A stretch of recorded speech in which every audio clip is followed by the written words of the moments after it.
Gotta love Amazon Prime because it's been 2 days since I ordered my sparkplug wires. Amazon is really taking over the world.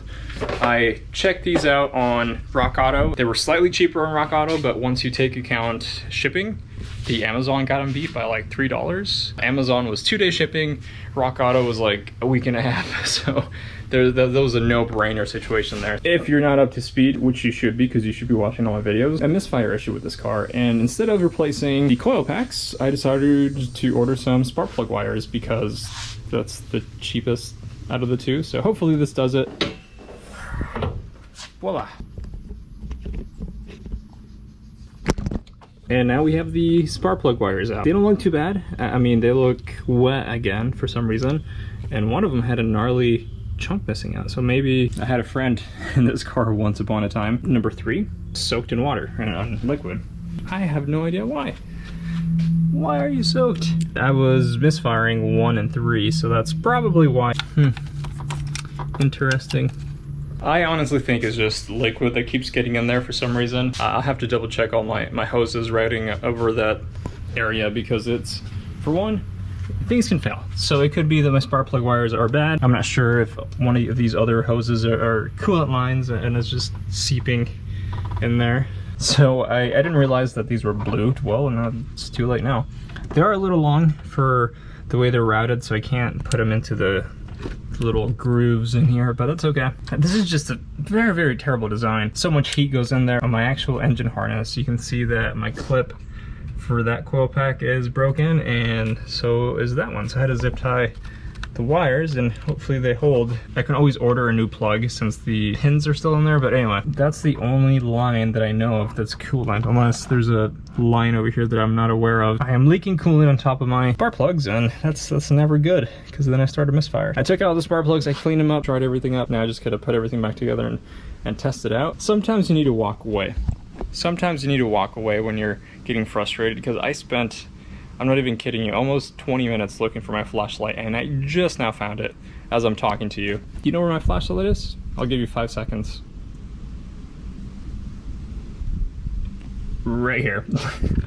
I do really need to organize the garage. I keep losing my mind looking for tools. I was looking for my pliers and they were sitting up here for the longest time and I couldn't find them. Anyway, that's me complaining. So again, I'm gonna put this back together. I'm not gonna make you watch it because you've seen this many times. So I wish working on this car was just like it is for you guys. Like, it's just a second. Predictions. I think it's gonna run well for a little bit, then it's gonna start misfiring. The thing I don't understand is cylinder 3 had a lot of coolant. When I took off the hose, there was a little bit that trickled out, but it wasn't a lot. My only guess is this guy right here, from this fitting to this hose clamp, because it's right above cylinder 3.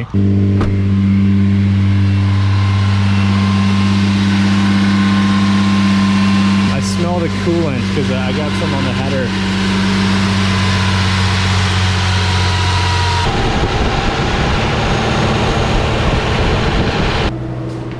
Since I feel like I'm becoming this angry old man that complains about everything. Humidity. You sweat a lot for doing very little work. Well, when you go inside into your AC, then it feels really cold.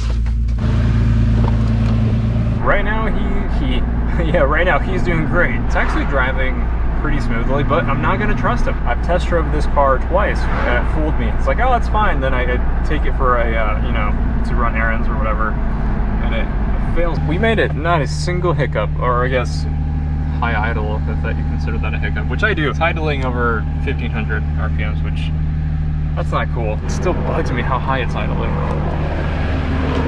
And yeah, just like that, it is another day. I went on a drive yesterday. I didn't have my suction cup, so I couldn't really record very easily. And for some reason, whenever I fix this car, it always breaks the day after. Like, I fix it and I drive it and it's good, and then I'm all happy. And then I drive it the next day and it's broken again. So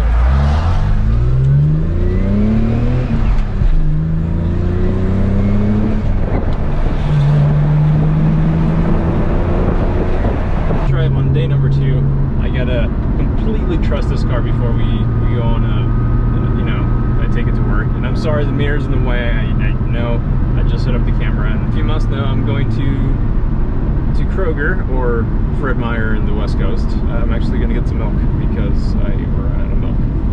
And I'm weird, I drink milk with dinner, like other meals. Anyway, like chocolate milk.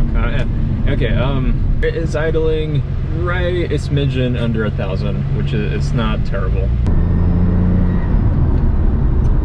After yesterday's test drive, I think I mentioned on the video, maybe I didn't, the car was idling at like 1600 RPM, which is not cool. Right? Even just idling is super loud, and I kind of feel bad for my neighbors, like just hearing the car just idling. I'm probably just gonna go down like another mile and then come back up. My steering wheel is starting to shake a smidgen at 55 miles an hour. I need to get my wheels rebalanced or rotated at least. See if that's the issue, because I don't even know what condition these tires are, to be honest. See, when I'm working on this car, I'm like, man, forget it, I'm gonna sell it, forget this car. And then when it drives so nice and smooth, then like, oh, I like this car, this is a good car, this is so awesome. I love this car forever, to be honest. I just don't want to keep going that way because traffic seems pretty heavy on this side.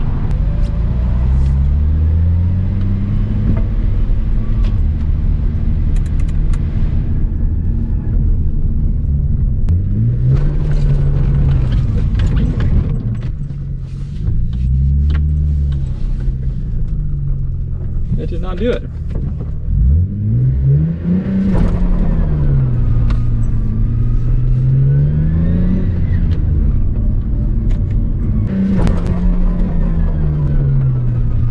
Traction control.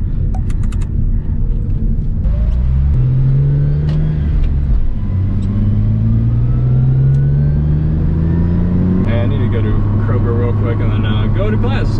But if you don't know, my cluster has 2 lights taken out of it, and this was done by the previous owner. When the manual swap was completed, I was wondering why I didn't have any check engine lights, and I checked, and the check engine light and the traction control light were, the bulbs were pulled out of it. I just left them off. I had extra from my automatic cluster, and I just decided not to do anything about it. Because one, if you have OCD like me, you don't have any blinking lights for random codes. I am curious to see if there's any coolant in between the valve covers, because we just went through like hard bumps over there and the speed bump and everything.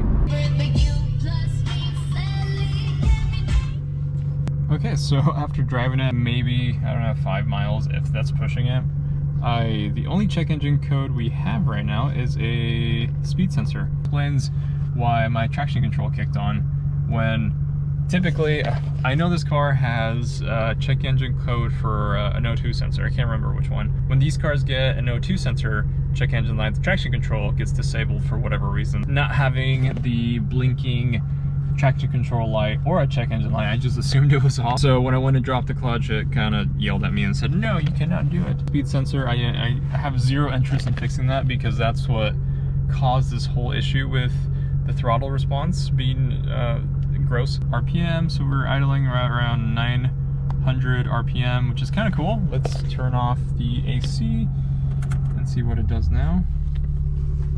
So then it's idling around 700 RPM. Oh my god, the car is so quiet. Flashlight, let's see out here. Cylinder 3 is dry from what I can tell. See, that's the hose right there. And with that, we're gonna end this video. Weird and almost pointless video. So we replaced the plugs. I think found out where the coolant was coming from. I'm 99% sure it was coming from that coolant line. I'm gonna say I just didn't clamp on that weird clampy dude. I'll show you. It's very hot. Don't touch it, Jason. Don't touch it. Don't touch it. Right. That guy right there. See, it's like it's almost one of these style hose clamps. Every time I take that hose line off, pretty much a pain to take it off because you just can't grab it with the set of pliers that I have. I realize I can't park backwards. My backup camera is at an angle for some reason. I don't know if you can tell. It's ever so slightly tweaked because it just bounces around. So I trust my camera, and when I look straight on the camera, it's actually crooked. Excuses because I don't know how to back up. Which one would you take? If you're gonna go drifting, where would you take? A stock FRS or an IS300 with coilovers and pretty much stock everything else? Leave me down in the comments which one you think. But I'm gonna get out of here. I'll see you guys in the next video. Yeah, bye.